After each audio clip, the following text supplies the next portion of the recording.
Hey guys, this is Emily Parker, and you're watching my interview with New Scott on newscott.com.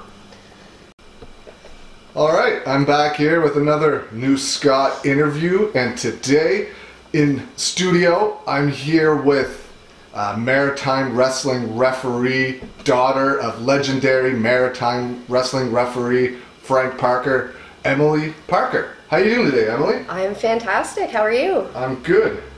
Now, everyone knows who your dad is from the Maritimes, but were you a fan of professional wrestling growing up? Oh yeah, it was... You have a choice. Well, no, but it was always on at home. Like my very most earliest memories, it was always on TV.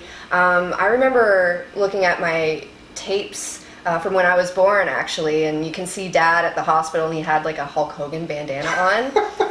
So I've always been a fan. It's always been around.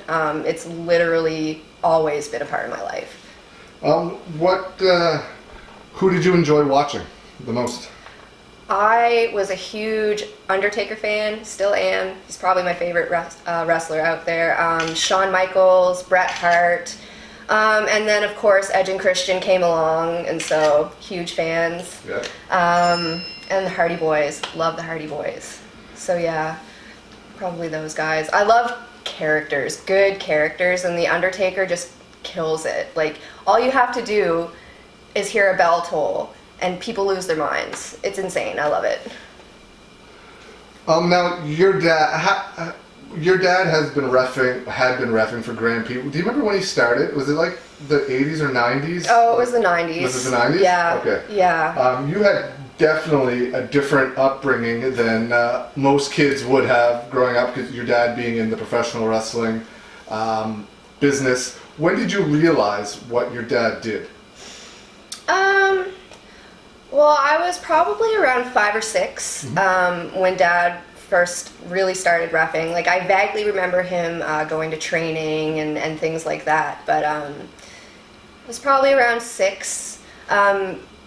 And I remember Adam and Jay, Edge and Christian, being there, and you know, I went with it. I didn't really understand what was going on. I went to go watch the shows, of course. I knew Dad, you know, was part of wrestling, and you know, a few of his friends had to stay at the house, and that's why we didn't have a bedroom to sleep in for the summer.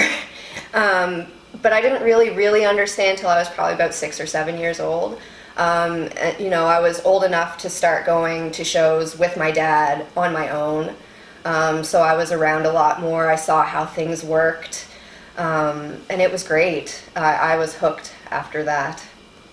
What are some of your earliest memories of wrestling and your dad being involved in wrestling? Honestly, my earliest memory is when...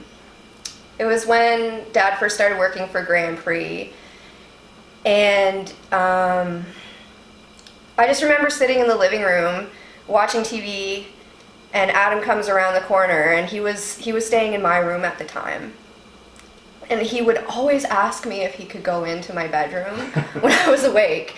He would always ask if I could go in. So my earliest memory is him, you know, stopping in front of me saying, "Hey, do you mind if I go into your room and grab something really quick?" Okay, that's fine. And then my more like vivid memories probably when I was around 7 years old, when Joey Legend was living with us, Chi Cruz, Robert Maye, those guys, when they... Kurgan, yeah. Oh, I loved when he lived with us. He brought his N64 games. I had an N64. That's awesome. And he would bring them, and we'd spend a lot of time playing N64.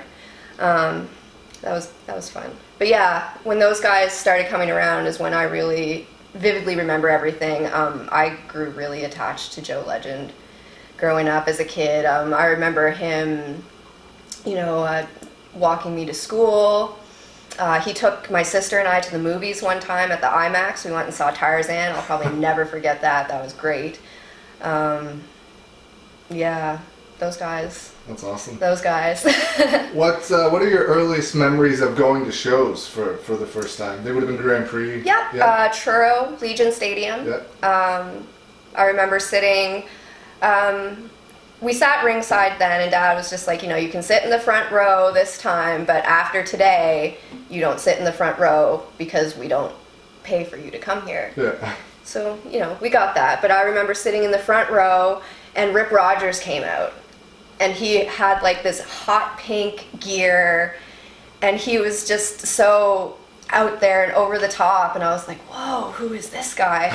And then I think he wrestled Sonny Two Rivers, I think his name was, Gordy. Yeah. And Gordy came out, and he had like the headdress on, and he was going around, and everybody was so excited, and I was just like, oh, okay, this is cool. And then the match started, and like I was just kind of looking around, like seeing how everybody was reacting, and people were getting excited, and that's really my earliest memory. And I remember seeing Dad in there, quickly waving to us and stuff like that, and just being really excited. Like I didn't quite understand what he was doing at the time, but I knew that it was something that he really, really loved to do. So I wanted to go watch. And as I grew older, I started to understand more, and I would talk to Dad about it, and Dad would explain things to me. But I knew it was something that he really, really loved to do. So I was just always game to go to the shows. Your dad was known for something that most refs don't do. He used to bleed a lot in matches. What are your thoughts when you saw him do that for the first time, or like? Well, I was quite young when I first saw it, so it freaked me out a lot. Understandably so. Haley was devastated. Yeah. My sister. So after that happened, he sat down with us, and he's just like, I'm not hurt. I don't feel any pain when this happens. It's something that I've agreed to do. And I feel totally fine doing it, so please don't worry, please don't be afraid. You don't have to cheer or boo or anything, just don't be afraid, everything is okay.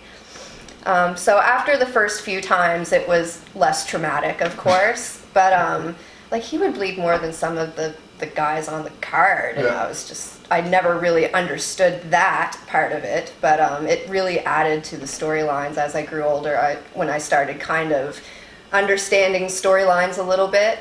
I kind of understood why, but I could never do it. You'll do it. Oh, okay. Did he ever tell you why he did it? Because it added to the storylines. It made the show a better experience for the fans. Mm-hmm. It made the guys look good or bad. Like, he did it because he loves wrestling, and any way that he could add to the show to make it better for the fans, he was willing to do it. And I kind of understand that now, why he would do extreme things like that. A little bit. Yeah. Do you remember when he would have switched from Grand Prix wrestling to real action wrestling? Do you have any memories of that and what he thought of that at that time? I know he didn't have a lot of good things to say about Grand Prix at that point in time.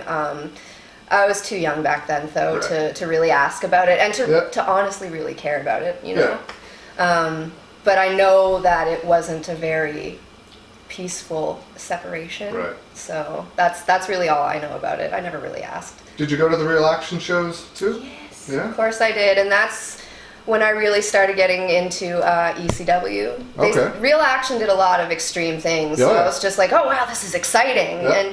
And I knew then that the guys weren't in a lot of pain, and that they agreed to do it and everything like that. So I didn't have as much anxiety watching. Right. But it was exciting, and the storylines, it was around the Attitude Era, and everything was, how it was back then. So it was exciting to watch. There was, new guys coming in at that point in time, like Bobby Roode was there, I do believe. Mike McFly, I remember, I think was part of Real Action for a little bit. Mad Dog McFly? I don't know what his actual name is. But he was part of Grand Prix. Was it Grand Prix? If it's the same guy. Maybe. He was from out west. Yep. I just remember his name was something McFly. Yeah, there was a Mad Dog McFly with Maybe. Maybe. I don't know. A long time ago. But it was just, newer guys that we got to know and everything like that. So it was good. I loved going to those shows. Did anyone ever, like, smarten you up to what was going on? Like, did your dad ever pull you aside and be like this, or did someone else ever pull you aside, or did you just figure it out eventually on your own? It was Dad. Yeah. And, like, I would hear kids at school talking about it being fake and everything like that. So I went up to my dad and I was like, okay, what's the deal? And he explained it to me. He was very honest about it because I was older at the time, old enough to understand, like, 10, 11. Old enough. Yeah. But I was an older child, like, didn't believe in Santa Claus anymore or anything like that. So he felt okay with telling me about how it was.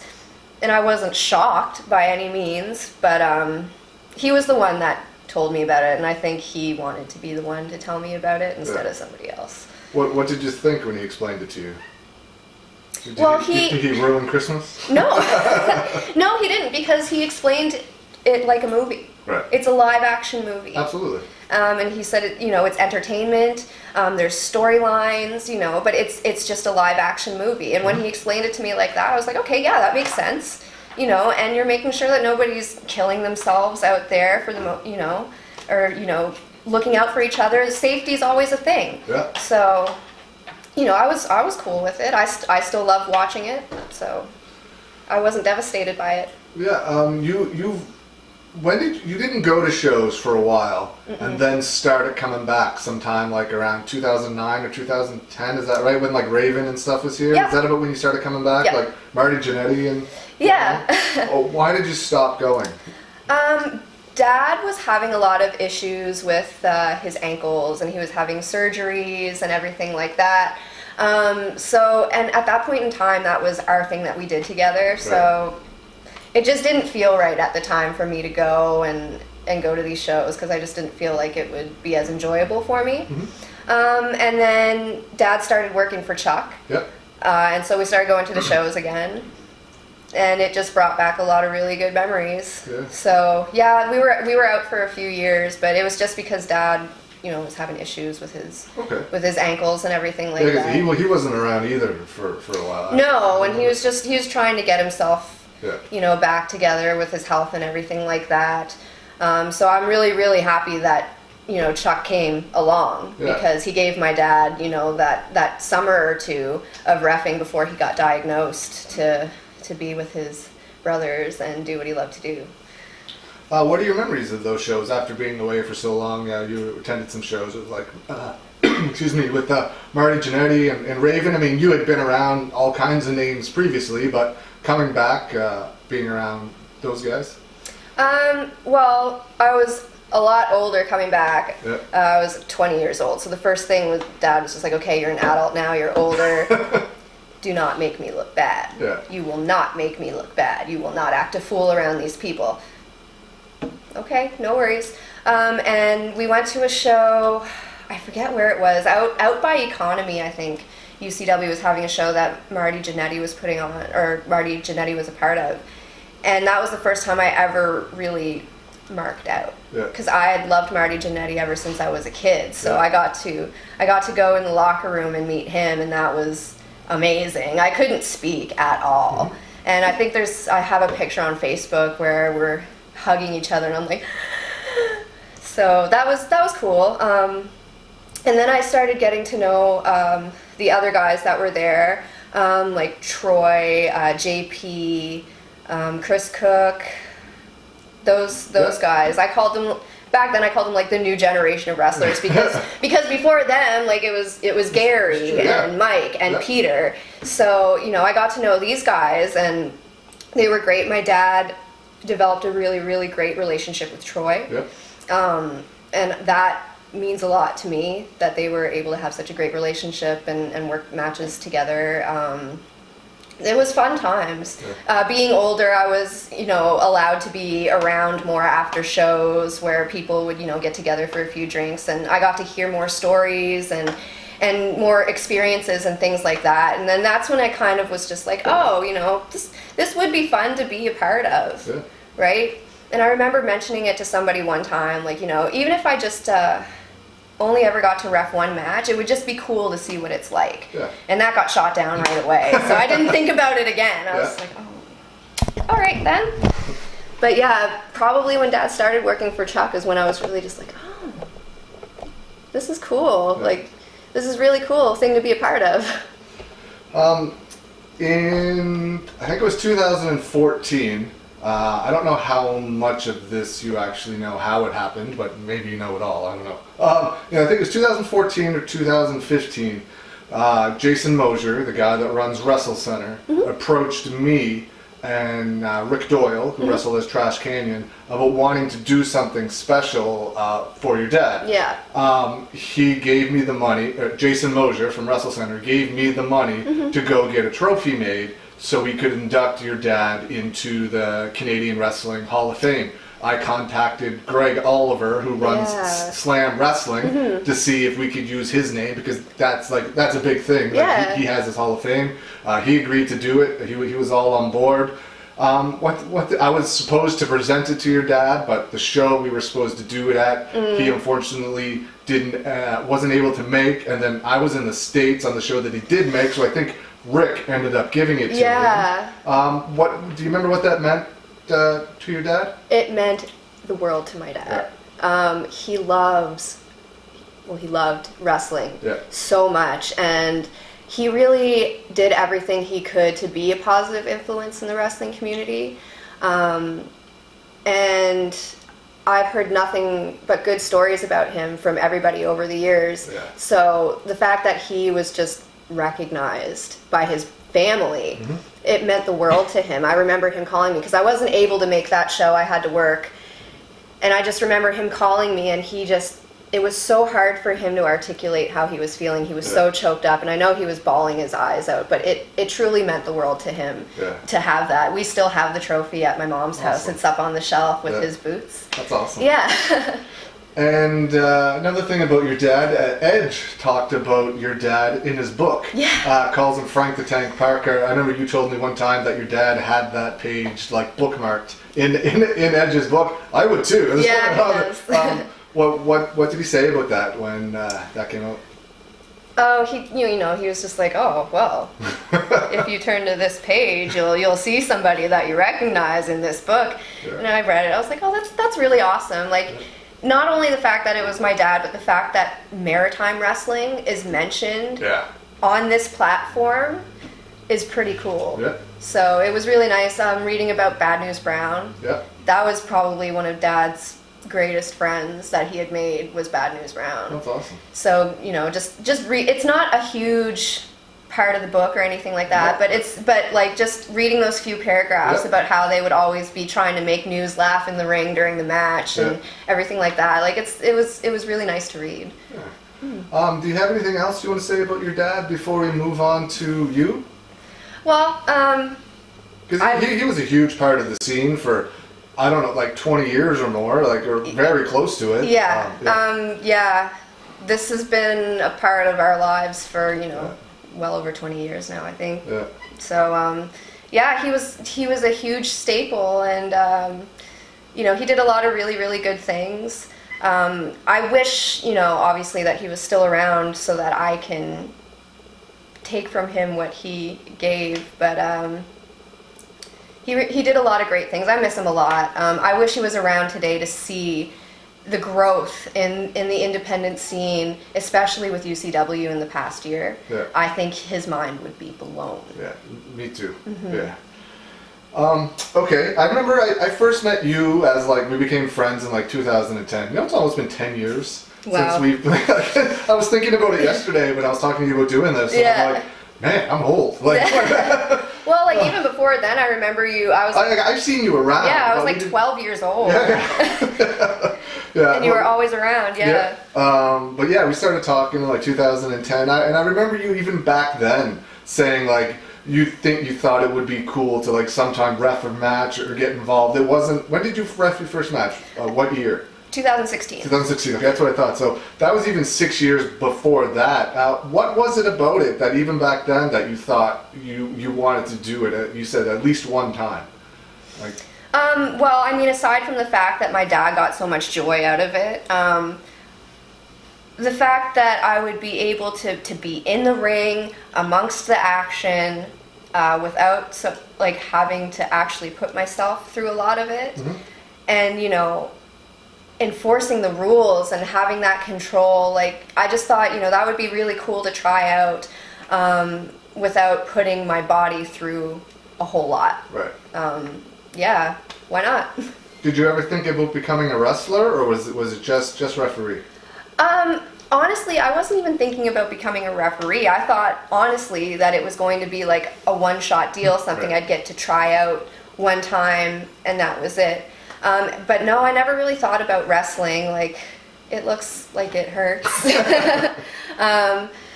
I mean, now that I'm reffing and I am in there a lot, I would be willing to learn a lot of the basics because I feel like it would help me a lot Yeah. as a referee to understand the ring better and how the guys move.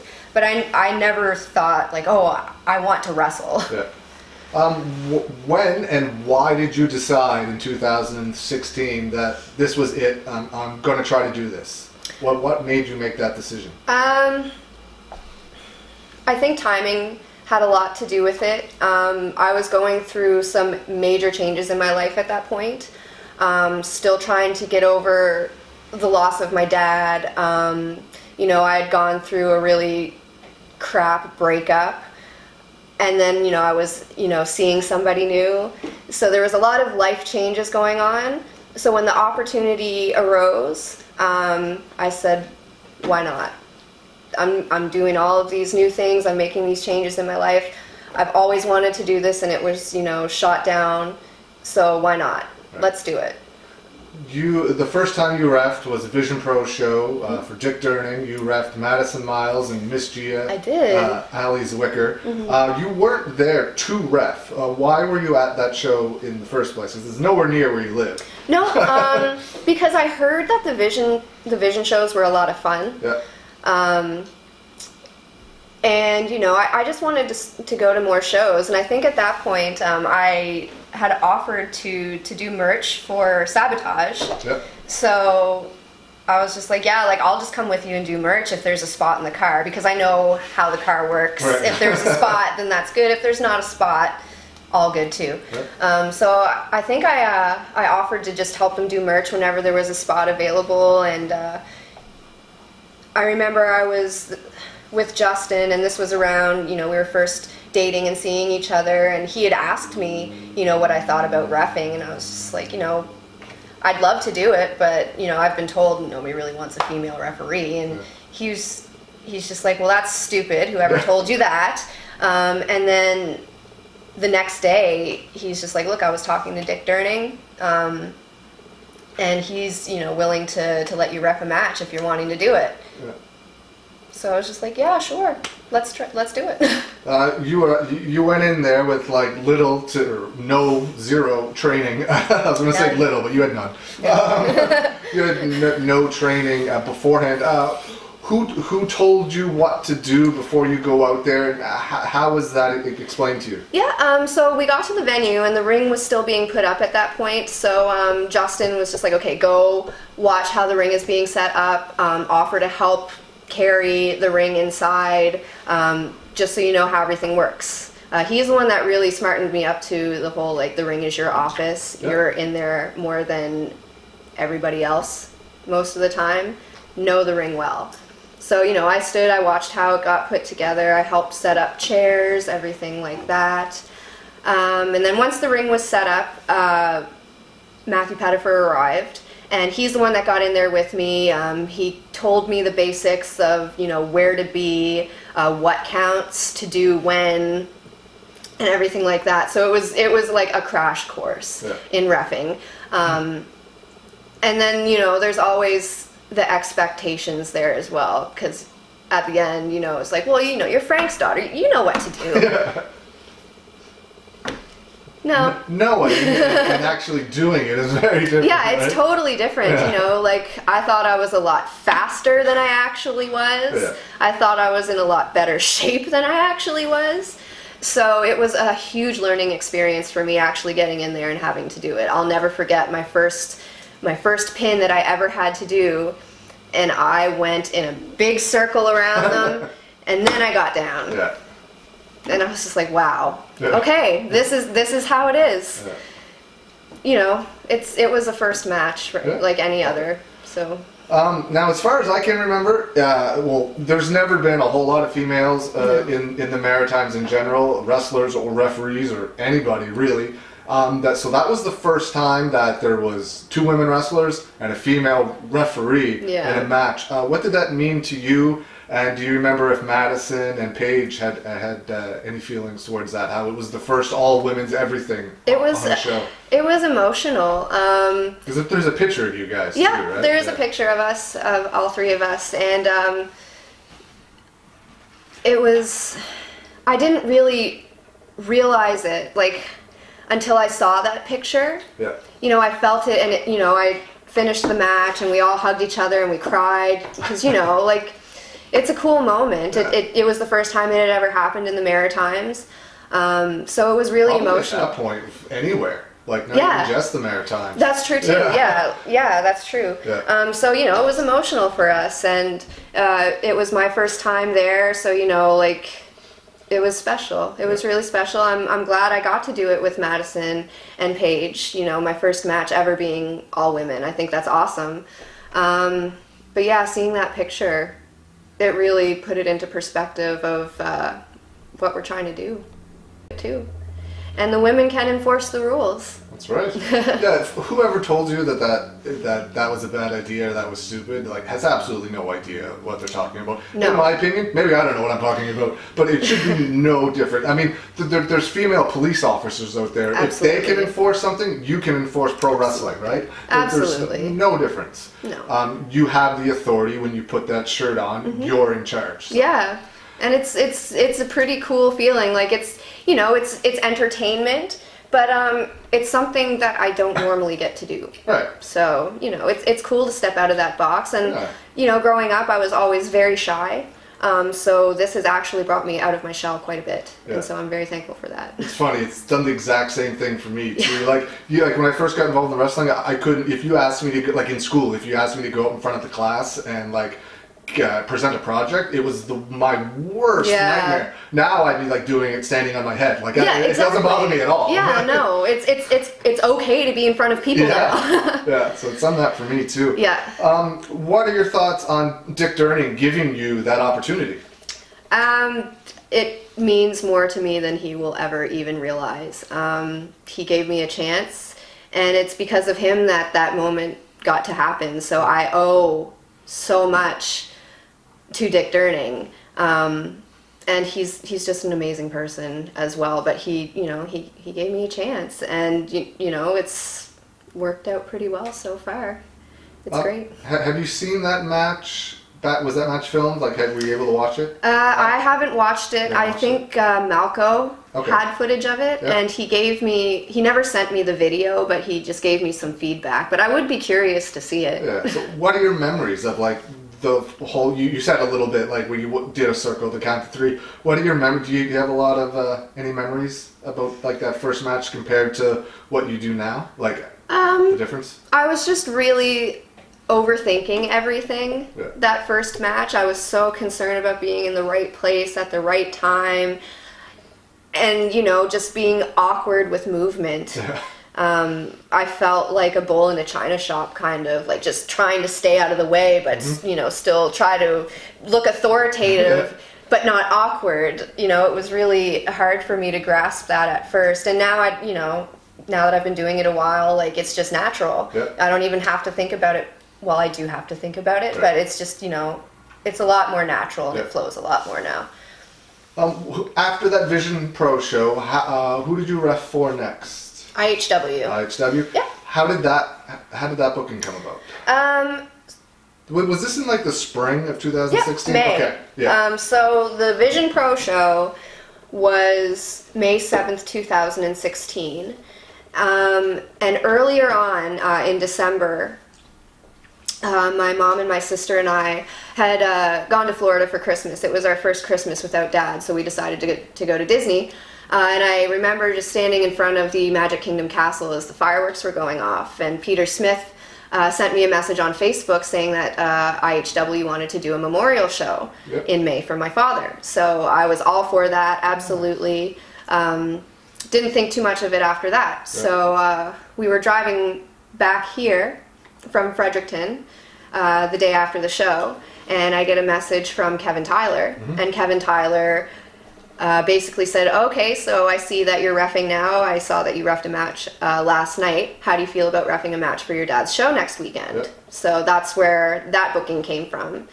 And then I think the next day after that show, there was a show in Moncton, and he asked me to come up for that, and I reffed a battle royal, and then I just got booked with IHW after that. That's awesome. That Frank Parker Memorial Show in Truro, you worked with Steen. I did. Steen and Shane Stevens, is that right? Steen and your dad had a very special in-ring relationship as well. Steen and your dad would always go back and forth with these different comedy things. Yes.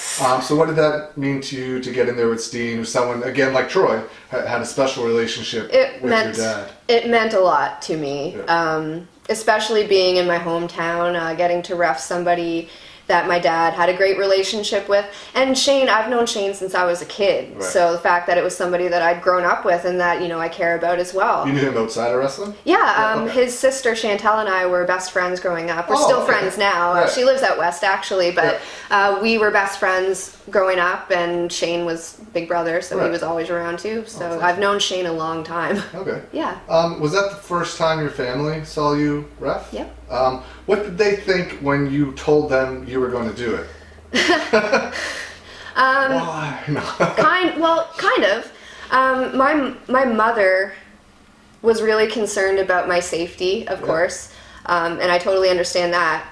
And I had to explain to her, like, Mom, I'm not wrestling, I'm not doing any type of moves, I'm not getting hit with things, anything like that. I'm just reffing, this is something I'm doing for fun. Please don't have a heart attack over this. And she was very reluctant about it. Yeah. But I think after she went to that first show and saw that it wasn't anything traumatizing, and I kind of had to remember that, she was used to Dad's reffing. So Dad, cutting himself open and bleeding and all this stuff. Yeah. I think she was a little, Your mother's a godsend. She is. But, so I think she was kind of a little nervous in that aspect. But I think after that first show, she saw how everything went, and she was pretty good with it. She goes to the shows when she can still, so yeah. What about your sister? What'd she think? She thought it was awesome. She's younger, right? Yeah. Yeah. She thought it was awesome. She's always been super supportive. It's not really her thing. She likes to watch it and everything like that, but she's very, very supportive of me doing it, so it's awesome. So throughout that summer, you were reffing IHW. What are some of your memories of working for IHW early on? Back then, it was run by Kevin Tyler. So, yeah. And you know what? I do have some really great memories with IHW. I got to ref some great matches. I got to work with Caitlin Diamond and Xandra Bale, who just recently retired. So I saw that. It was crazy. So I got the opportunity to work with those ladies, and that was great. And I just got to build myself as a referee. They were the only ones booking me at the time, so that's where I was getting my experience. Everybody there was, always willing to help me, making sure that I was okay and that I was happy and everything like that. So I have, I did have a good experience at IHW for sure. When did you start reffing for UCW? It was the tour that Rikishi was on. So that July or August of 2016. Okay. Yeah. So UCW was at that. Previously to that was run by Devin Chittick. Have you tried to have gotten booked with Chuck Martin, Devin Chittick's UCW until at that point? No. No. So at that July or August tour with Rikishi, Devin was still on it, but Marcus Burke had taken over the booking of the show. He brought a bunch of guys up from the States, and Ray Lynn and Dylan Bostic and all those guys. How did you get on that tour? I can't really remember. I think they wanted me on that tour, but my job at the time wouldn't allow me the days off to do the tour. So I went the one day that I was available to go, and is that in Halifax? Yeah, it was in Halifax. And I just remember going, and suave, was just like, you know, do you feel comfortable reffing a couple of matches? I know you're still kind of new at this. Do you feel comfortable? And I was like, yeah, sure. Yeah. So I got to ref a couple of matches. I actually reffed Devin Chittick that night. Yeah. And him and Julian? No, him and, Super Astro. Oh, okay. Yeah. And I reffed Rikishi that night as well, and Chris Hicks. Was that the first time you were in there with like a name? Yep. What was that like, and what was interacting with him like? It was great. Yeah. Who did you wrestle? Chris Hicks. Okay. So it was very entertaining. It was, watching his entrance, I was kind of just like, whoa, like, this is happening, okay. She wants to be famous, or he wants to be famous. Everybody, I say she because my dog's a girl. This is Frank. Yeah. What's up, Frank? What's up, Frank? Oh, it's the light. Oh, it's the light. Yeah. Yeah, off of your phone. Yeah, I don't know. It was, we talked over the match beforehand. It was pretty basic. There wasn't, you know, a whole lot going on, but he said, you know, there's a spot that I want to use you, but I'll let you know. Very communicative through the match. It was a great first experience working with a name. Yeah. Did they have any feedback afterwards? He was like, you know, you were there when you needed to be there. I didn't notice you until you needed to be there, so I take that as a good compliment. I was always told the best feedback you can get is that I didn't even know you were in there. Yeah, right? exactly. Because it means you're not in the way. Exactly. So that's basically all he had to say about it. So after that, did you get any feedback from Burke as well? I don't even think he watched the match. Okay. I think he was doing other things at the time. I'm not sure if he watched it. Did you were still going back, and at that point you were still working IHW as well, right? Yep. When did he approach you after that about reffing for UCW on a more regular basis? He being Marcus Burke? Yeah, I think how I remember it is we were at Madison Miles' place after a show one night just to get together and recap over everything, and he pulled me aside and he's just like, so how are you liking this? And I was just like, yeah, you know, I really like it, I really enjoy it. Just like, you know, everybody's nice to you, everybody's treating you good. Yeah, okay, well, I'd like you to come around more often and I'll book you for matches if you want to come. And that was basically it. I was like, what is that? Something's licking my neck. What's up, Frank? Oh my god. So you started working for UCW on a more regular basis. Did anyone have a problem with you going back and forth between UCW and IHW then? No? So that's October was the Halloween show. When did you go through the table? November. Okay. Yeah. So you reffed the Alberto Del Rio show? Yes, I did. Okay. Yes. When they announced that, because Del Rio is a huge name, and Paige just happened to show up with them. Yeah. When they announced that you were going to be on a show with like a former WWE World Champion, Alberto Del Rio, what did you think when they announced that he was coming and that Paige was here too? I was excited about it. You know, it's always exciting when, you know, a WWE star comes in. It's always a great learning opportunity. So I was excited about it. I didn't ref any of his matches or anything like that, but it was cool. It was surreal seeing somebody that you watch on TV for so long in real life. Yeah. And especially when Paige was there. Yeah. Just, you know, seeing her, it's like, whoa, these people are real humans. But she was great too. I didn't interact with her much because everybody was she's pretty much like a trendsetter with what she did too. She was one of the first big female stars to break out. I was wondering if she had did she watch you ref? Because at the time there were no female refs. Like you may have been one of the only ones, not only here but in the world. What's funny is I remember because they arrived before the show even started, and I was getting ready, and she was kind of like scoping me out a little bit, like what is this girl doing here? Yeah. Totally understand. Yeah. But then I was getting changed and she saw me put the ref shirt on and I saw her go and she kind of nudged Del Rio and she was like, so it's probably a big deal for her, right, to see other women like in spot on the card, right? Yeah. So you know, I went out and did the match, and you know, I didn't want to approach her or anything like that because I'm really awkward. I'm not good at that stuff. But so I kind of just like edged my way close to her, like pretending to like brush my hair and stuff like that. And she, you know, she's just like, hey, you know, like, it's really cool. It's really cool what you're doing. And I was just like, oh, thanks. That's awesome, man. Yeah. She was so sweet and like open and honest, like just totally down to earth. Yeah. So you started reffing in May 2016. November 2016 comes around. So we're June, July, August, September, October, November. 6 months into you reffing, you're approached to go through a table, a power bomb off the top rope through a table. Yeah. Your dad's known for bleeding. Your mom was already concerned.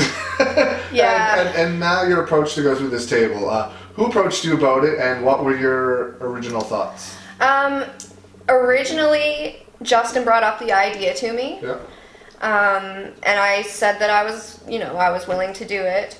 But then I think Suave wasn't really convinced, because then he messaged me and he said, you know, are you sure that this is what you want to do? If you don't want to do it at any time, he said, even if it's the day of the show and you don't want to do it, tell me and we'll figure something else out. He's like, you know, it's asking a lot of somebody to put their body through something, especially when they're not used to doing it. Right.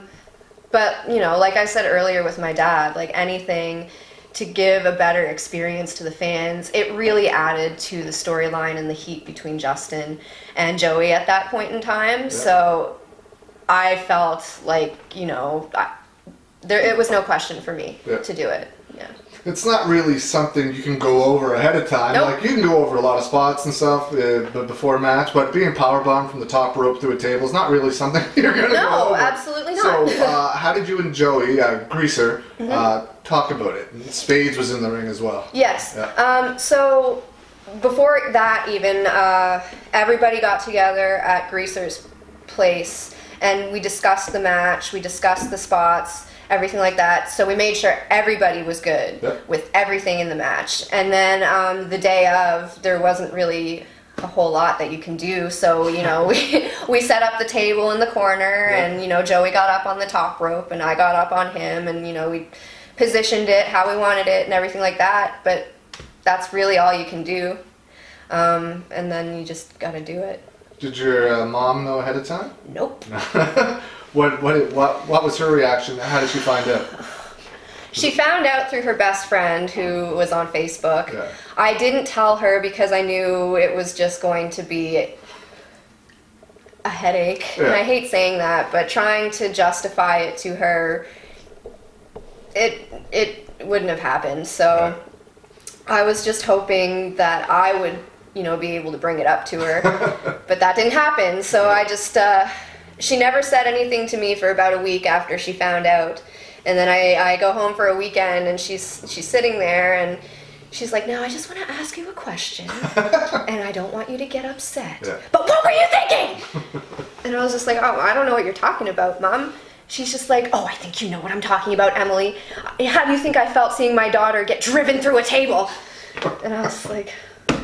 So, you know, I explained it to her. I was just like, you know, it was for the storyline, and, you know, I tried to explain it to her and, you know, say, you know, it was with somebody I trusted, and, you know, Justin was there, and he would never allow me to do something like that if it meant me getting hurt, and you can't really justify it to her. I mean, she accepted it because it had already happened, but I don't think she'll ever be totally okay with me doing that.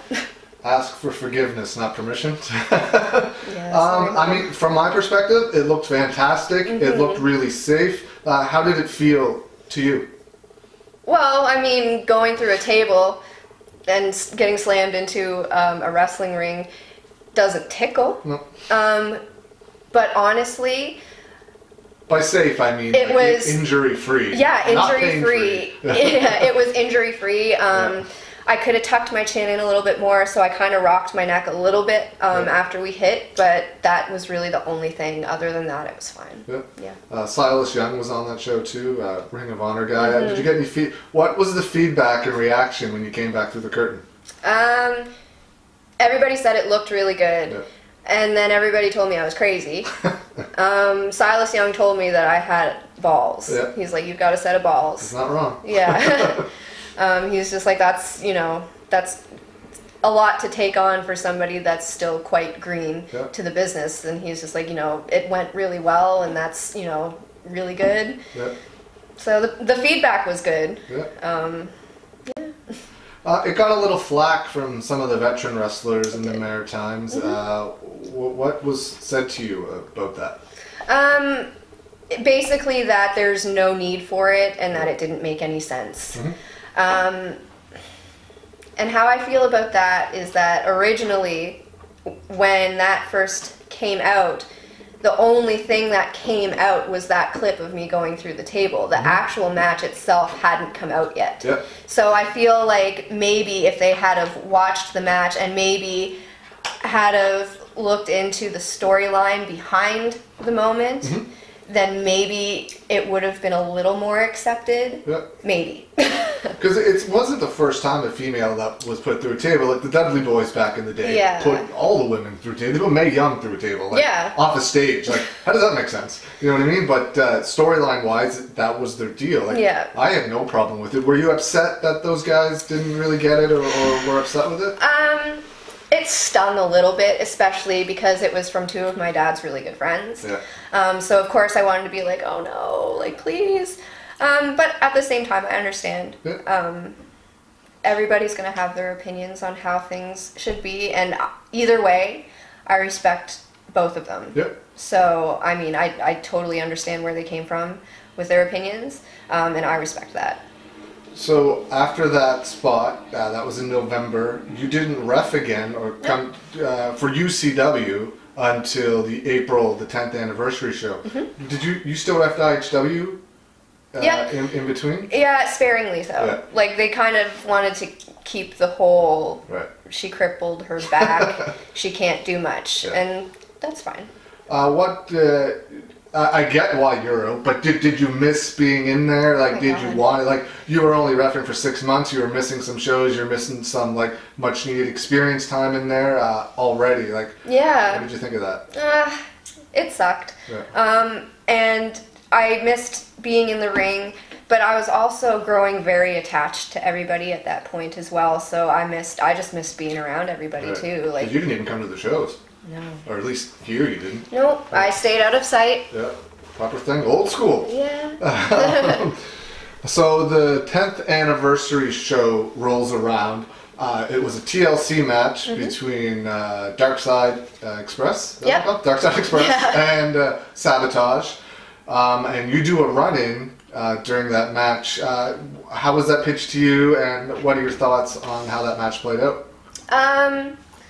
Well, basically, Swab came to me and he's just like, okay, like, this is your moment.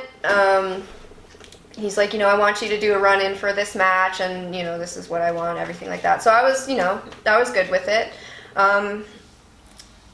Watching the match, it was interesting. Like, it was the first time that I'd really seen Justin do a match like that. So, of course, I was just like, sorry. That's okay. Yeah. It was good. I know that the guys weren't exactly happy with how the match went in certain areas.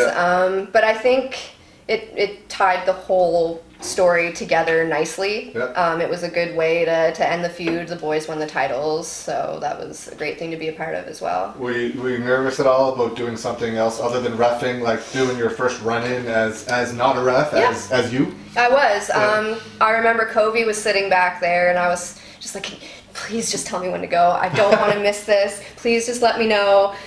And I was super nervous. I didn't want to run in at the wrong time. I didn't want to do the wrong thing. I wanted to make sure that I was selling properly, obviously. So there was a lot going through my head, but I mean, once it gets to the point where you have to do it, you just got to do it. Right. So. There were. I was just sitting. Okay. It takes a few seconds. Okay. There was Kelly Klein was on that show. She wrestled Madison Miles for 3 or 4 shows in a row, 3 I think. Would you have liked to have been in the ring with her? Because she's a Ring of Honor champion now. Super talented woman. Yeah, I was a little sad that I didn't get a chance to work with her because I watched their matches and they had great matches, so it would have been nice to have been a part of that for sure. Did you have any interaction with her at all? Like, I know you probably only did that one show with them. No, I did, because all the girls had a locker room. Yep. So she was in there. It's funny because when she first got to the venue, Dave Boyce was with her, and he introduced me to her, and he said, "This is Justin's girlfriend, Emily. She's one of our referees." Yeah. And Kelly was just like, "No, what you meant to say was, this is Emily. She's one of our referees, and she happens to be dating Justin." Yeah. I was like, "Oh, I like her." Yeah, that's awesome. Yeah, and after the show that night, we all went to this little place out in Timberley, and she sang karaoke, and it was fun. Yeah, it was fun getting to know her. She told some stories. It was just nice getting to know another woman. It's nice having other females around. You mentioned Caitlin Diamond early on. She's been out here a few times. What were your early memories of being in the ring with her? She's another super talented woman. She is, and she intimidated me so much when I first met her. I was just like, oh my gosh, I don't want to screw up in front of this girl. Yeah. But she holds everything to a higher standard. She does, and that was rightfully so. Absolutely, and that was my first time working with somebody who had high standards like that. Yep. So, it was a little bit of pressure for me. I believe there was a spot where she probably would have killed Madison if I hadn't have, started counting, but it was still a really good learning experience. And it was a great learning experience. And, I've only gotten to work with her through IHW, and that was pretty early on. So I really hope that I get an opportunity to work with her at some point now, because I feel like we'd have a lot of fun. Yeah, she's awesome. I first met her during like the Beauty Slammers tour, and then when she started coming back out, it was awesome. Yeah. So the 2017 is going by. You're still going back and forth between UCW and IHW. What are your memories of reffing the 2017 year? Anything stand out? Like how much, the experience wise, were you doing a lot of shows? I was, yeah. We were doing shows mostly every weekend, I think, at one point, and that was my first time working up in Quebec as well for NSPW. Okay. Yeah, my first major road trip. It was me and Justin and Kobe and Dino all in the car together, and we went up to Rimouski, and that was my first time working in front of a crowd of, I think there was 1,100 people there or something like that. Awesome. I'd done the run-in at the Forum where there was a lot of people there as well, but that was my first time actually working in front of a huge crowd like that. And for a company that I had never worked for before, I wore their reffing uniform, everything like that. So that was pretty cool to experience as well. That's probably my most fondest memory of 2017. Do you find a difference reffing in front of, say, 200 people as opposed to 1,300 people? Not really anymore. No. Yeah. Not anymore. Before, larger crowds were kind of intimidating because I felt like it was more eyes, so I felt the pressure to, not mess up. But now it's just, whether it's 20 people or 2,000 people, it doesn't make a difference to me anymore. When you first started reffing, did you get that tunnel vision where you could only see what was right in front of you and not the audience? Yeah. I know I did. Oh yeah, absolutely. I couldn't hear anything outside. Yeah. Everything else outside of what right was in front of you was super blurry. Yeah, absolutely. And having to actually watch a match not as a fan is something that I had to get used to as well. That was hard for me because, I'd see a really cool spot and just be like, whoa, that was so... Oh, wait, I have to count now. Yeah, so that was something that I had to get used to as well. Yeah. That summer, you also got the chance to work with WWE, former WWE Women's Champion, Victoria. Yeah. I was so sad I missed those shows. She's legit one of my all-time favorites. She's amazing. Yeah, what were some of your memories of getting to work with her? She wrestled Madison as well. She did, yeah. She was great. you know, she was constantly going over the match to make sure, like, not only for herself, but for us, so that we were all working cohesively together. That match at that point in time was probably the most fluid match that I had worked. Yeah. Like, it was, everything was just moving so well together. Those ladies worked together amazingly, and it was awesome. It was such a great match to be part of. Did she have any feedback or advice for you? She's like, don't be afraid to be authoritative. Don't be afraid to, you know, use your voice and to tell those guys, you know, what's what. Yeah. She said, you know, you're the authority in there. It doesn't matter if you're 5'3" or 6'3". Yeah. You know, you are the one that enforces the rules in there. You know, don't lose that. Yeah. So that's cool. Yeah. No, had you, Wrestle Center was still running at this point as well. Did you ever approach them, or did they ever approach you about doing any of their shows? No, I never heard from anybody, and I don't know if I really had any desire at that point. I think I was good with how my work schedule was at the time and the amount of shows that I was getting booked on with IHW and UCW. Like, I was fine with where I was. Yeah. And, like, I wasn't hearing great things about Wrestle Center. Yeah. So it kind of deterred me from wanting to approach them. I didn't really like how they were using women in there.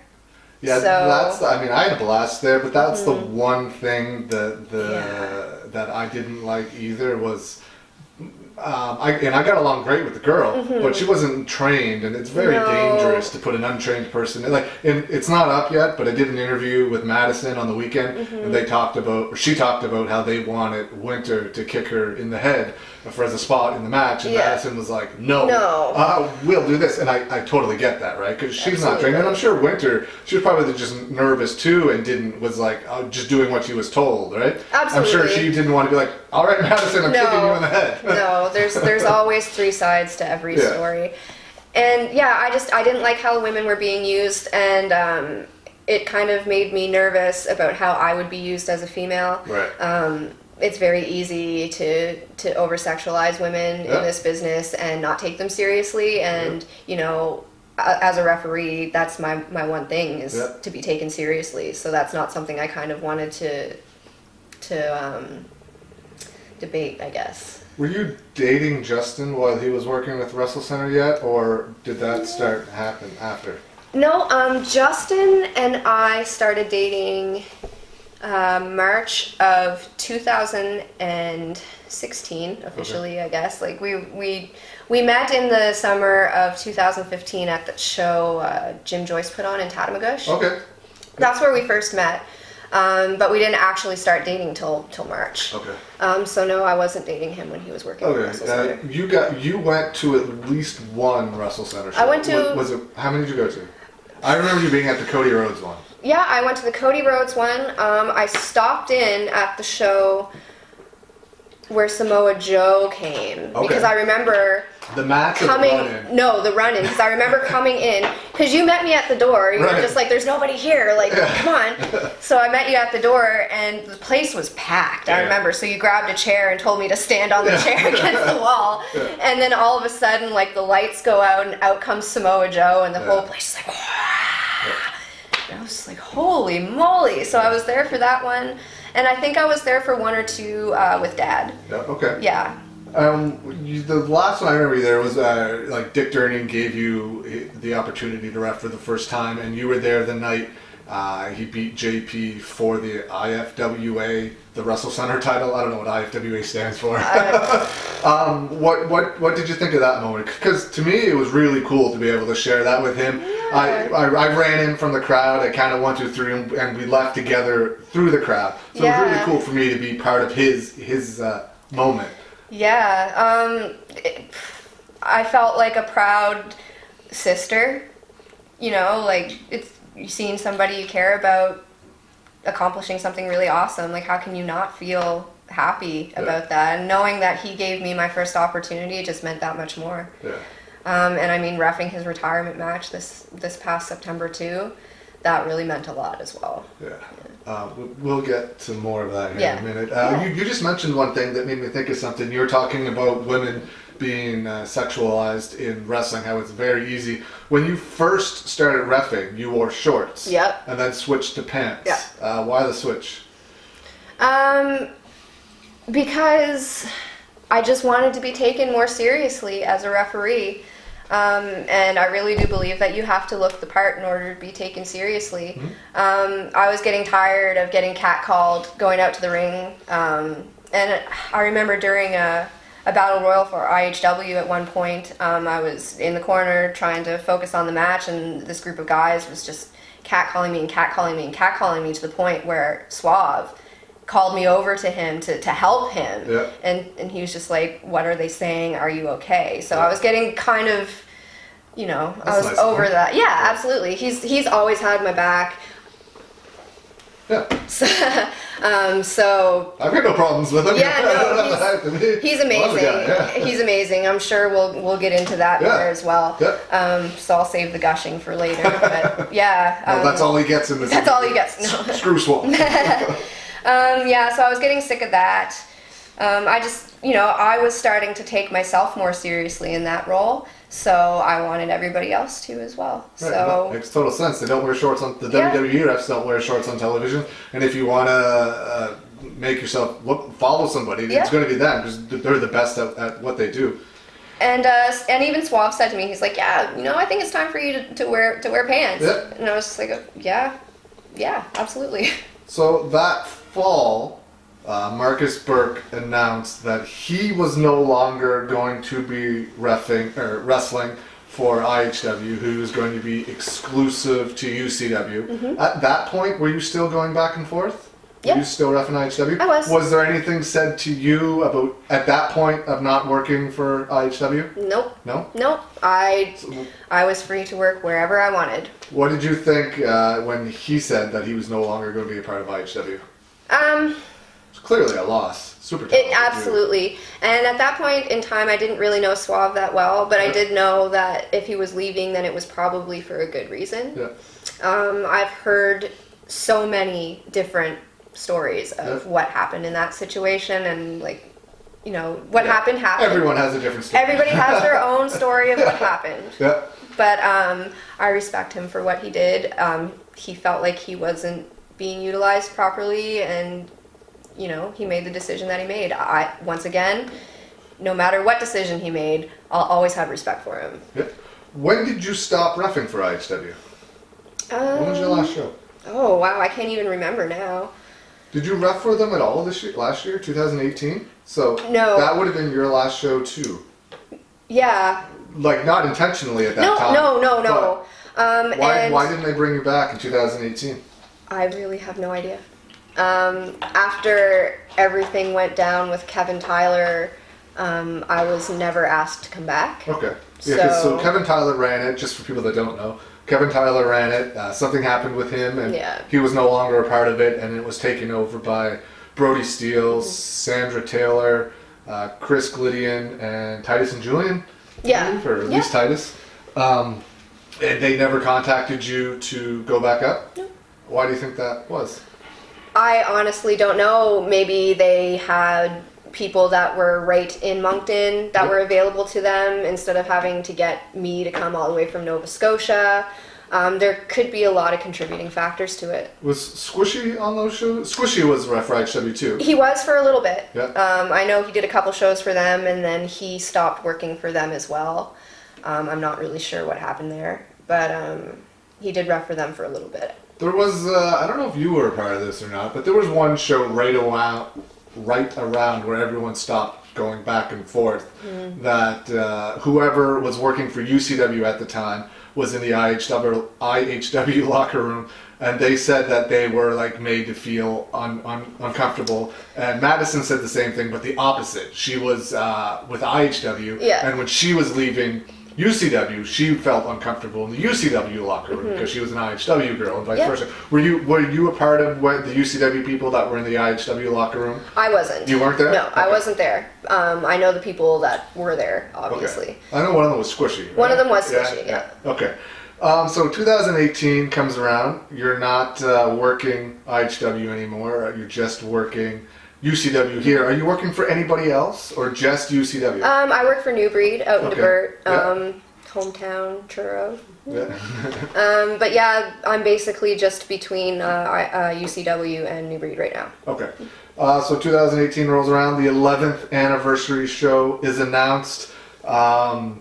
Before we get into that, they announced that, as we get into that, they announced for the first time ever, WWE contracted wrestler and at the time and still WWE UK champion Pete Dunne is coming here as champion, and he's going to be wrestling another WWE contracted wrestler, Tyler Bate. What were your thoughts when they announced that those guys were coming here? I think my initial reaction is that I fell on the floor. I was so excited. Yeah. I was so excited because Pete Dunne is one of my favorite wrestlers out there right now. I love everything that he does in the ring. I love his persona in the ring. So the fact that I was going to be able to watch him, I was so excited about. Yeah. Just the fact to be able to watch. Yeah. Yeah, I was stoked. When were you told that you were going to get the ref that match? I was told the day of the Moncton show. So the day before? The day before, yeah. And what was your reaction to that? That's a big deal. I mean, that's why everyone was coming. Yeah, exactly. I was happy, nervous, excited, terrified, shocked. Like, I didn't think that I was necessarily on the proper level to be able to ref that type of match. So I was also very honored to feel trusted enough to get in the ring with those guys and do a match. How do you think that match went? I think it went pretty good. Yeah. It's probably one of my I favorites. think you crushed it. But yeah, I mean, sometimes- there's like little things that I wish I could have done differently, but overall, like I thought it was a really great match. What was their reaction when they found out that they were going to get a female referee? They thought it was cool. Yeah? Yeah. And I went in there I went to go and discuss the match with them, and it took me 10 minutes just to even go in the locker room. I was so nervous. Yeah. And I was very upfront with them. Like, I came in and said, hey, I'm Emily, I'm going to be reffing your match. And they're just like, oh, cool. Yeah. And so, you know, I was They used you a lot. They that did. match. And I think that's why they thought it was so cool, because they both kind of looked at each other. And I was upfront with them too. I was just like, you know, I've only been doing this for less than a year, but I take direction well, and, you know, I have a good ear. So just tell me where you need me to be, and I promise you I'll be there. So they were just like, okay, cool, you know, we'll do this move and this move and this move, and, you know, we're probably going to use you a little bit, so just be ready. Yep. That's basically how it went. And yeah. What advice did they have for you afterwards? Basically, like, you know, positioning, you know, always. And they said, don't be afraid to be authoritative. Yeah. They said, you're a small girl, you look very girl next door, so, you know, be authoritative and don't be afraid. It's, you know, it's probably the most consistent advice that I get, Right. especially from names, you know, people who do this professionally. They say, you know, don't be afraid to be authoritative. Even though you're a girl. Yeah. Yeah. Were you in the match for War Games? Or in the ring for War Games? I was in the game. Okay. Yeah, I was in the game. What did they or what did you think when they announced that War Games was going to happen? Like in indie wrestling, lots of stuff get announced that never actually happens. Yeah. Did you think the cage was going to be there when you got there that day? I was questioning it. Yeah. I was excited for it because I thought it would be something cool to bring to a show. Yeah. But it's wrestling. Right. You never know. You never know. So I wasn't 100% sure it was actually going to happen, but it did. Yeah. And when they told you you were going to be part of that match, what did you think? That was another first in the marriage. There was two firsts on that trip. What did you think when you were told you were going to be in the cage? I was excited. Yeah. I've always wanted to do a cage match, so I thought it was cool that we were doing a cage match and War Games. Like I watched War Games with NXT prior to that, and I was into it. So I was excited for it. There was like you and Squishy were the main refs for UCW. Still the main refs for UCW. Well, he's out west now, but until he left, you guys were the main refs for Squishy. UCW. How dare you abandon the ship? But on that particular day, like 19 refs showed up. I think the exact number was like 6 or 7. That's fine. That was max. So it was me, Squishy, Dave Lowe was there, Dana was there, Adam was there. I wanted to run out to my car and get my ref shirt just to be a part of it. Yeah, so I think there was like 5 or 6 of us. Yeah. What do you think of those guys just showing up like the one time a year for the big show? To be fair, Dana was there because it was his second ring they were using. Well, so we'll exclude Dana from that. Yeah. But everyone else. Because they don't show up. Any other time. They don't. And I know Dave Lowe has been around a long time. Yeah. He's 97. Yeah, he's put in a lot of work. Yeah. So it was kind of disappointing for me to not see him around. And then for the biggest show of the year to come, and he's ready and willing to go. Same with Adam. You know, Adam, I don't think he lives around here, but he lives in PEI. Yeah, so sure, I mean, I think so. I mean, it's not always viable for him to be around, but to have that expectation of, you know, I'm just going to show up and get booked. I'm not really a huge fan of that, especially where Squishy and I had been hauling ass all year. I don't think it was necessarily fair to the both of us to have to kind of rework everything so that they could be part of the show. Right. That's just my opinion. I agree. I believe that you should earn the opportunities that you get. Yeah. So Squishy and I have earned the opportunities that we've gotten. And I'm not discrediting Dave Lowe at all. I know he's put in a lot of work over the years, and you know, he was good friends with my dad. He's a nice guy. So it was just disappointing. Yeah. So in summer 2018, UCW had a tour that had Santino Marella on it. What are your memories of Santino? That was fun. That was a really fun time. He offered his advice to everybody. The first night we were in Moncton, I do believe, I didn't even realize that he was watching. You know, I figured he would be busy getting himself ready and whatnot, but he was watching, and he pulled me aside, and he gave me some feedback, and he's like, you know, why don't you try doing this in your next match, and this and this? Okay. And so next match I did, I applied everything that he told me, and I came back, and he was just like, oh my God, you applied everything that I told you. And he was super excited about it, and he was just like, you know, do you feel like it made the match better and it made your performance better? And I said, yeah, actually it did. So that was nice that he took the time, even for me as a referee, to give me feedback, and he actually put me in connection with John Cone from WWE. Yeah, I remember the Halifax show. I was sitting with him talking, and we were talking about you, and he was like, do you have, like, he was asking who has the video footage, and I'm like, I do. He's like, do you have any footage of you? I was like, absolutely. He's like, send it to me so I can send it to like the WWE people, and I'm like, that's amazing. Like, nobody does it. Nobody has to do that. Like, he didn't have to come here and do that, right? No, not at all. And I think he was trying to get Dino some connections with NXT as well. So he was just really, he was great to have around. He was always, you know, offering feedback to everybody. He genuinely wanted to see all of us do well. And that meant a lot, especially with somebody who has an established career like him. Taking the time out for us is really awesome. And he told some really great stories as well. He was telling us a story about Mark Henry one night after a show, working out with him, and it was just really cool. I love stories, so the fact that he had so many to tell was awesome too. You generally try to not ref matches that have Justin in them. For obvious reasons, but sometimes you have to because you're the only ref. What's that like? It's fun. I enjoy working with Justin either way. Like, no matter how many times he gets after me in the ring or pulls me out or won't stay in the corner. I love working with him. I'm really thankful that this is something that we can do together, babyface or heel. Yeah. I always enjoy working with him, and Connors too, of course.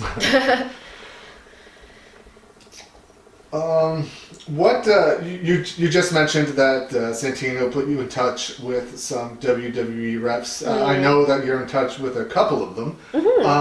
What advice are they giving you? Like, I know you send your stuff to them, which is the smartest thing you could do ever. So what's the feedback that they've given you? A lot of feedback has to do with being authoritative and positioning as well. And lately, I've been in contact with Daryl Sharma, Hornet. Yeah, a lot lately. And he's really been telling me, like, this is what we're doing on TV. So try doing it this way so that it prepares you to know how to work for TV. Like subtly adding in things, because reffing an independent show live and reffing for TV are two totally different things. So the fact that he's, willing to give me the advice so that I'm better prepared in the future, because I would like to work more TV eventually. So yeah, a lot of feedback has been, how to rep on TV. Awesome. Yeah. That's good of them. Yeah. They don't have to do that either. They're busy people. They're already there. They're on the road like 5-6 days a week all the time. And not only do they do the shows, they set up the shows too. Yeah, it's crazy. Yeah. Those good guys go nonstop. Jessica Carr and Daryl Sharma, they're part of the ring crew. Yeah, so that's pretty awesome. Did you ref Justin Gabriel's match, PJ Black, when he was here? Yes. Thoughts on? I know he wrestled Marco Estrada in Halifax. You did that match. Thoughts on that match? That was awesome. That was so much fun. And PJ Black is very, very nice. Very professional, easy to work with. I had a lot of fun. Like, it didn't feel like I was reffing. Like, it just felt fun. I don't know how to explain it other than that. It was just a lot of fun. Like, they worked together really, really well. The crowd was feeding off of it amazingly. Like, everything just worked so well together. I don't know how else to describe it. It was just a lot of fun. Were you in the ring when the fan ran in Moncton? No, I wasn't. I was trying to towel myself off back there at that point in time, because I think I did Iron Man that show that night. So so you did do the match. You were just already gone. I was like grabbing water or something, trying to cool down, and then I hear like this big ruckus. And I look out the curtain and I see this woman like try to spear PJ Black into the corner, and I didn't know what was going on. And then she gets back into the crowd, and then I think intermission started at that point, and so they were trying to ask her to leave, and she wouldn't leave.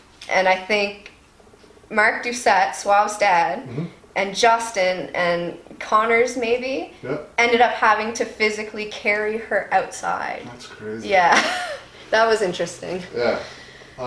Your thoughts on working with Marco Estrada? Great. Yeah. I haven't really, like, before, up until then, I didn't really get a chance to work with Marco. So over the last 3 or so months, I've been getting to work with him, and I've really realized how incredible of a worker he is. Yeah, he's fantastic. He is amazing. He kicked me in the stomach, though. That was my next question. Yeah. Come on. The way you took that is, I don't know if anyone hasn't seen that. It was a match against Marcus Burke, right? Go look it up, because the way you took that and just like fell over, or fell back, was perfect. It was like a fall back out onto the floor type of thing. Was he supposed to kick you in the face or something? Well, it wasn't discussed. All I was told was that I was going to be taking a bump. Okay. And like, I've seen Marco's matches, so that's kind of what I thought was going to happen. Right. So I was ready to take a foot to the face, and then and I was flying through the air. Yeah. Yeah. Were you at the show when Squishy gave him the stunner? and then took the rock bottom. Yeah, it was. What are your thoughts on that? I mean, I thought that was amazing. That was without a doubt the pop of the night. Yes. Probably the pop of the year. I think so too. A lot of people online had problems with it. I don't. What were your thoughts on that? Well, what were their issues with it? That a ref shouldn't be stealing the spotlight from the guys in the ring. Okay. Again, if those people had been paying if those people had been paying attention to what had been going on between Squishy and Marco, that was my point. I feel like it would have because it wasn't just a one-time thing. No, exactly. And I feel like that's the same thing with the powerbomb through the table. Yep. You know, people didn't see the whole thing. They didn't understand the storyline. They didn't know the storyline. Yep. So it made no sense to them. So I understand why they would say that. In that particular instance, I feel like it was used properly, and it just added to the show. Like, people lost 100%. Their minds. If they would have did it and it got no reaction, that's when you realize it failed. But that play, everything went so smoothly. Yeah. Like, he hit the stunner. Marco's timing and ring positioning is better than everybody. Yeah. So he took the stunner, completely fell into place for the 450. And then he counted 1-2, and then Marco kicked out, and the place exploded again. Yeah. Came back around, took the rock bottom, and the place went nuts. And it got 10,000 views on my Facebook page. That's amazing. So, I mean, if that was approached to you in that situation, maybe not giving Marco the stunner, would you have done the same thing that Squishy did if the roles were reversed? Yeah, for sure. As long as it made sense, it added to the storyline in a way that made sense. Yeah, for sure, absolutely. You know, I know as referees we're supposed to be, you know, like as removed as we can be. But I don't necessarily think, especially in the indie circuit, I don't think it's a bad thing for a ref to get one over on a worker every once in a while. Yeah. I don't think there's anything wrong with that. No, and it's happened on WWE, WCW television back in the day every now and again. It's not like it's in every show. No, and it's not like Squishy. And it made sense. And it's not like Squishy was like, okay, I need to have a spot now. Yeah. Like, he's... I'm sure he was. No. Yeah. He needs to be in the main event. No. Yeah. You've ran some, or what are the differences between working a regular show and working television? As a referee, there's a very big difference. Explain to people what that is that probably don't know. So live shows is just that, live shows. Yeah. You're performing for the people that are there.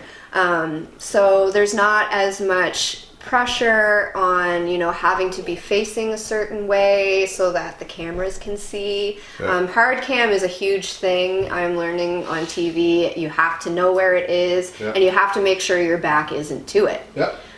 So for TV, you're kind of limited. Referees, they call it working the horseshoe. And basically, you're just walking around in a U shape so that your back isn't facing the hard cam. Yeah. Just things like that. You have to be more aware of where you are in the ring when you're working for TV. Do you find it more difficult than doing a regular show? Yes. Do you like doing it though? Of course. Yeah. It's just, you have to just be more aware, and that's never a bad thing. Yeah. But you know, there are nights where you just want to have fun. Right. So you have to be more aware of those things. You gave a seminar recently. I did. When was that? December 1st. December 1st. I was going to say November, December last year. Mm-hmm. You gave a seminar before one of the UCW VIP shows. Mm-hmm. How was that approach to you to do that seminar? Did you think you were ready for something like that yet? And your thoughts on how it went? Well, Dave Boyce approached me about doing the seminar and asked me how I felt about doing it. I was hesitant at first because I've only been doing this for, you know, a little over 2.5 years, almost 3. So I wasn't 100% sure that I had enough knowledge to be able to disperse among other people. Mm-hmm. But at the same time, you never know until you actually do it. Mm-hmm. And it seemed like there was quite a bit of interest in it. So if there were people that were really interested in doing it, I was willing to give it a try. Yeah. If it worked, great. And if it didn't work, then it didn't work. Yeah. At least we knew. Yeah. So I was just, yeah.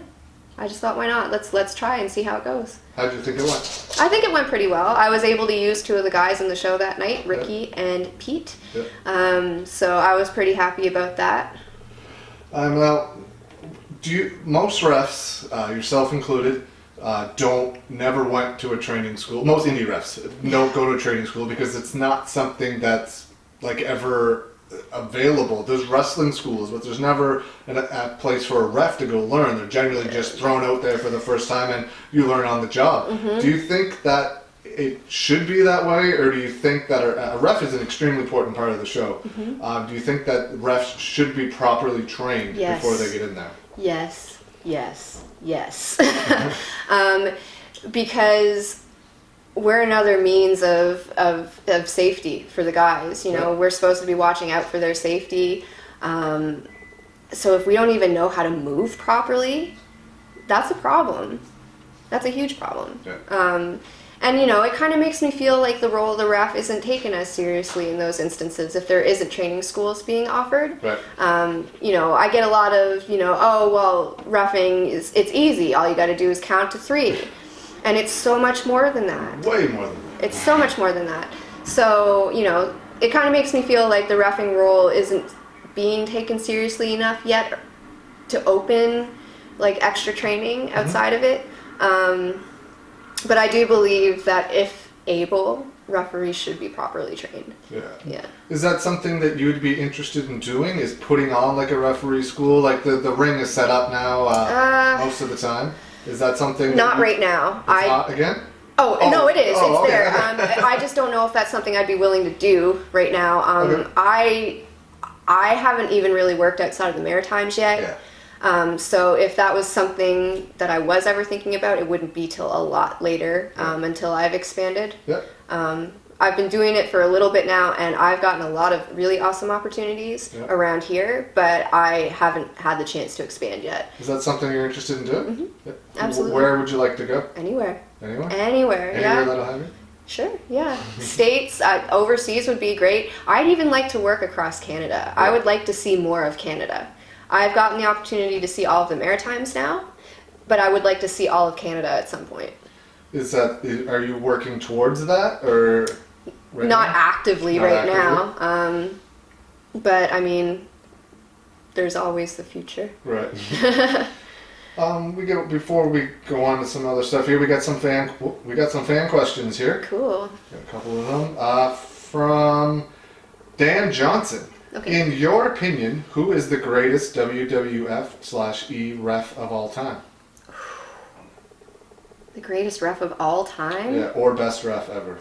When you're watching refereeing, like now or then, like who do you go to be like, this guy's really good? Especially since you've started, because you probably notice a difference. Yes. Honestly, Hornet is probably one of the best referees I've seen in a while. Mike Chioda, obviously, he's a legend. Red Shoes. Who's Red Shoes? He's New Japan. Oh, okay. He's probably the best referee I've ever seen in my life. Okay. He's not WWE by any means, but he's probably my favorite ref. He's awesome. That's awesome. Yeah. Is there anyone else? Jason Ayers, SmackDown. Yep. Amazing, and he's kept in contact with me. He always gives me feedback as well. But he's a great referee. He works with the women a lot too. Yeah. So. Yeah, you were in contact with him when they were here last August. Did you go to that show? Because I know they left you tickets. I didn't end up making it to that show. What the hell? Yeah. From Kevin Daniels, does she realize how much the fans of UCW love and respect her? Oh, that's nice. I guess not. Wow, that's really, that's nice to hear. Yeah. That's great. Jeff Donnelly, why are you so awesome in reffing, and how does it feel to be trusted in high-level matches? Well, thank you for thinking I'm awesome at reffing. It means so much to me to be trusted with these high-level matches. It shows me that I've grown as a referee, and it shows that I've built trust with these people. So that means the world to me. Honestly, it's great. From Troy Kenson. He's commenting on all of them. I apologize, I don't know how to say your last name. Sorry, Troy.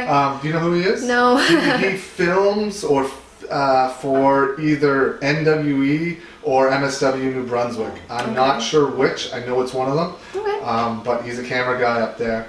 And he asks, with women raising the bar, I'm pretty sure that's him. Maybe I'm wrong, but I'm pretty sure that's him. With women raising the bar in wrestling as of late, do you think there will be more women doing what you are doing in reffing the men, or will the bigger promotions just stick to the norm? And I believe he means women reffing just women. Does Jessica Carr just ref women? No, okay. Absolutely not. I didn't think so. She's reffed Pete Dunne and Tyler before. I thought so. Because I messaged her when I found out that I was going to be working with them and asked her what to do. Yeah. I really, really hope that more women are brought in. I hope that this encourages more women to want to do it. There was a woman that came to my seminar, and I was super excited about that she was even willing to try. Yeah. So I hope that this encourages women, because they're kicking ass right now. Like, I always get asked from people, like, how do I get involved? Like, how do I do this, that? Like, from girls. But once you tell them, I think they're scared to, like, come and get involved, you know what I mean? But they just need to, like, put it aside. It's like, just come and try. Yeah, you know what I mean? We're not horrible people. Who cares, right? Yeah, you no. Try, it doesn't matter. We're not terrible people. Yeah, we won't. There's nothing to be afraid of. We won't shun you. Yeah. Nothing like that. Yeah. Like, please come out and give it a try, please. Yeah. So over the last little while, last couple of months anyway, there's been a lot of talk throughout the Maritimes. It's all public on Facebook. Yeah. People arguing back and forth of you can't work for here if you work there, and vice versa. And I want to know your opinion on that, and if it has affected you. Personally, it has not affected me. Where I choose to be is of my own choosing. I would rather be with people who are going to use me to my best potential, who trust me. And UCW does just that. They've given me a lot of opportunities. I've built a lot of good relationships with the UCW crew, but not once have I ever been told you can't work for IHW or other companies. You've worked for New Breed. I've worked for New Breed. I did one Outlaw show. I worked for NSPW up in Quebec, and I've worked for IHW lots of times. It's never been an issue. What are your thoughts of it all being so public online, that the fans are getting to see all this? Not that I'm making it any better. I feel sad for but I do. I feel sad for the fans that they feel like they even need to have a say in it, because really, I don't want to say this in the wrong way, but it's not really their place for them to know what goes on behind the scenes. Like, their only job is to come and enjoy themselves and have fun. They should not be wrapped up in everything else that goes on. That's for us to deal with. I agree. You don't go to a movie thinking, I wonder if this actor and this actor were arguing while they were filming this movie. Exactly. You go to watch the movie. Yeah, so that's how I feel about it. I feel sad for the fans that they have to see that going on, especially the younger fans who look up to these people, right? I feel sad for them. Do you think it'll hurt, like now with UCW runs Moncton or Riverside, and they're right next to each other. Riverview. Do you think it'll hurt, like did it hurt at all last year when UCW and IHW were running the same venue? Now they're going to be running different venues, still really close to each other. But do you feel the fans have to choose whether they're going to one or the other? Because not everybody can afford to go. And that's exactly why I feel like they have to choose, because it's just not feasible for everybody to go to 2 shows a month. They're asking for $20 at the door, $25 to get in early. Like, if you have a family of 4, that's $100. Yeah, and that's before like most people buy food or yeah, t-shirt or something exactly. Too. So yeah. throw in like $20 for merch for everybody. That's almost $200 you're spending in one night. Yeah. That's like an electricity bill or a cell phone bill or a car payment. Like that's not feasible for everybody. So yeah, I feel like the fans do feel like they have to choose, and that makes me sad too. Yeah. But you've never had an issue with someone telling you can't work here or there? Never. Good. Never. All right. So who's your favorite wrestler to watch of all time? Not like, well, you can pick locally, but ever, like WWE, New Japan, wherever, or you can pick locally if you want. But who's the best wrestler? Who's your favorite wrestler to watch? My favorite wrestler to watch right now. Let me see. That's such a hard question. Honestly, like I've been so into NXT lately, like any of the NXT people, the women, Bianca Belair. Yeah, she's good. That girl. I cannot wait for NXT TakeOver for her and Shayna Baszler's match. Yeah. That is going to be amazing. I mean, I've always been a fan of The Undertaker. He'll always be my favorite. Ric Flair, he's a legend. But I mean, even around here, I'm a huge Joey Legend fan. Yeah. Chi Cruz. I think he was the first wrestler I ever talked to. Yeah, he's just one of my favorite human beings in general, but probably for like indie wrestling, he's my favorite. Dick Durning as well. Yeah. Those would be my top 3: Joe Legend, Chi Cruz, and Dick Durning. My first real action wrestling show, I brought my WWF World Title belt. Did you? Yeah. And he came out afterwards, like running. He's like, I have to see this thing. I have to see how it compared. I didn't know anybody at this point. I was just sitting in the crowd. Right? Yeah. He was like, I have to see how it compares to the real one. I thought it was amazing. I hope Joe comes back at some point. Me too. He lives in Germany now. Is that right? Yeah. He's been in Germany for a while. Yeah. And he's just constantly traveling. Like, he's always touring, always giving seminars. I just wish that he would come back here. I've begged Suave to bring him back. He's contacted me to put him in touch with a few people a couple of times over the years, and I have, but I don't know what has come of it. Obviously nothing, but I don't know like if they just can work out dates or whatever, but I would love to see him back too. I haven't seen him in 17 years or something. 2001 I think was the last time. It's been a while. Yeah. He sent me a message like, I don't know, maybe close to Christmas or something like that. Yeah. But he does want to come back. Yeah, I'd love to see him back here. What are your thoughts on the support the fans give Maritime Wrestling? Amazing. Like the support is insane, especially for such a small area.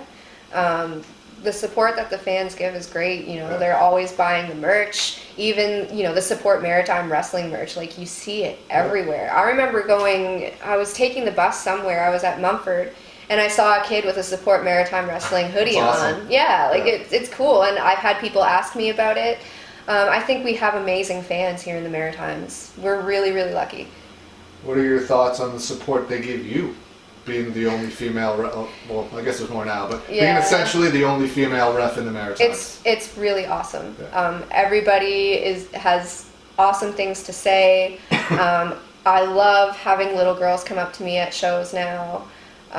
It's really good, and even parents come up to me saying like, my daughter, she was always interested in this, but she felt like she never could do it. Now she feels like maybe she wants to give it a try. Like, I love things like that. Awesome. I love hearing that. Please bring them to me. Give me your children. Give me! If you could put one match on a DVD that you've refed to show somebody what you do, what match would you choose? Probably Pete Dunne and Tyler Bate. Yeah. But also PJ Black and Marco's match was really good too. I'm just trying to think. Also, the match that Kobe did with Travis Toxic at the Forum. Oh, that match was amazing. Yeah. That was the same night as Marco and PJ, right? Yeah. People messaged me the next day and told me that they thought that was match of the night, and I don't disagree. That they blew it out of the water. I think I have sent that match to people, actually. That's the match he sends to people too. Kobe sends to people too. So, probably that one. Yeah. And Cody Blade and Evil Uno had a really good match too. Was that the same night? Oh, that was Santino was there that. Yeah, that was for that one. Yeah. He specifically that night. That's what I was trying to knew he said something to me, and I was trying to think of what it was earlier, and that's what it was. he told me in that match to specifically make sure I get you on film during that match. And yeah, and I sent it to him. I don't know what he did with it. That's awesome. No, that's great. What was that question? Oh, the match on the DVD. Yeah. Now, years ago, you were around. The Grand Prix days, the real action wrestling days. The Maritimes drew more people on a more consistent basis than they do now. And there was more limited advertising areas. This is pre-internet and even super early internet with real action wrestling. Now there's social media is around. There's many more avenues to be able to get the word out and advertise to the fans. But they're not drawing as many. They do like maybe once a year, but not on a consistent basis. Why do you think that is? And in my opinion, we should be drawing more because you can get the word out to more people. Exactly. Why is that not happening? What do you think? I know it's not really in your wheelhouse, but you were around back in the day when they were drawing 1,500 people at the exhibition bar. But I mean, back in the day too, it didn't cost $20 to get in the door. That's true. I think a lot of it has to do with pricing. Yeah. I mean, you can advertise out the wazoo. Yeah. But if your admissions are $25 at the door, people are going to be like, hey, that looks great, but I can't afford to do that. Right. So I think that might have a lot to do with it as well. I mean, there's lots of advertising going on out there. Oh, there is. But the crowds just aren't coming like they used to. And I'm not saying we're not drawing well, because we're drawing. It's gone way up since like a year ago. Like in February 2016, UCW was drawing 30 people. Yeah. A year later, they were drawing 1,300. Yeah. That's a huge turnaround. Yeah. It is. I think money has a lot to do with it, obviously. Makes sense. Yeah. Do you have any aspirations to go to the WWPC? They hold a tryout every year, sometimes a couple of times a year. I think they have one next month. Oh. Do you have any aspirations to like get in contact with those people and go down there to do that at any point in time? I mean, all depends on timing. If the timing is right, like, never say never. If I was given the opportunity, like, I would never say no. It's generally invite for those ones. Exactly. But, if you were invited, if I was invited to go, absolutely. Now, Marcus Burke is somebody that over the past few years, you either love the guy or you hate the guy. Yeah. But he has done a lot for a lot of people, and you're one of those people. Yes. What are your thoughts on the opportunities he's given you and how he's treated you over the last couple of years? I have nothing but good things to say about Marcus Burke.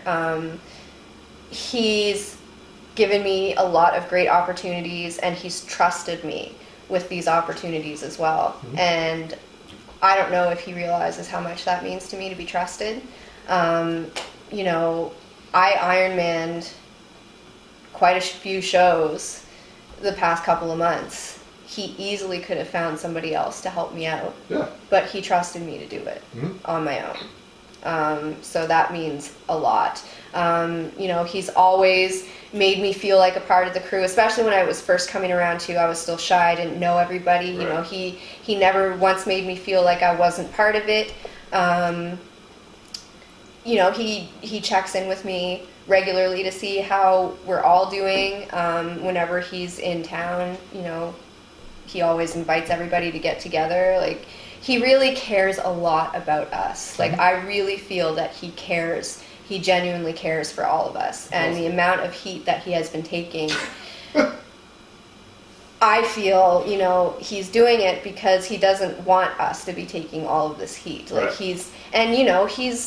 he could be doing a lot with his career right now, but he's choosing to stay and help build UCW and make it into what it is. He's built it from the ground up again. 100%. I was there before him, and I was there after him, and you'd swear it was a different company. Yeah, so I mean, the fact that he's put his own career on hold just to better everything for us, that says a lot about him as a person, and I don't care what anybody has to say. I will always have a lot of respect for Marcus Bird. Yeah, and you don't just, I mean, a lot of people feel like because they don't like him, you can't like him. Do you know what I mean? Like, yeah. And it shouldn't be like that. My personal opinion anyway is you treat people how they treat you, right? Exactly. Because when I first heard about him, I wasn't hearing good things about him. So, you know, I was just, you know, unsure, but no, he's a remarkable human being. Yeah. He's done a lot for us. He cares about us. I have nothing but respect and love for him. So that's awesome. Yeah. Do you have anything you want to talk about that we haven't talked about? Anything you want to bring up? No, I don't think so. No?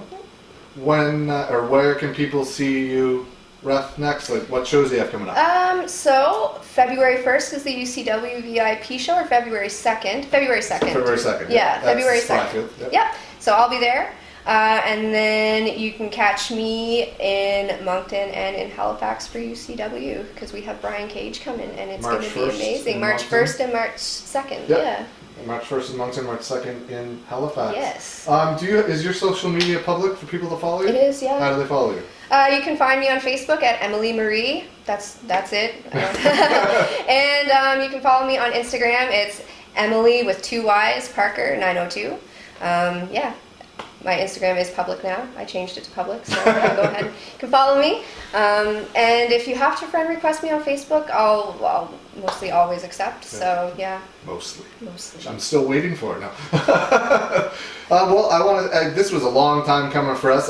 We've been trying to do this for years, but I'm actually kind of glad that we waited now, because you weren't roughing when we originally were going to do it. You were just going to tell stories about like your dad and what it was like growing up with like Edge and Christian at your house, and Joe Legend and Chi Cruz and all those guys. But I'm glad we waited, because now you've been reffing for almost 3 years, so we had a lot more to talk about. So I want to thank you for taking the time out of your schedule on your day off to spend here and chat with me for the last couple of hours. Well, it was my pleasure, and thank you for having me. Thanks for doing it. Bye.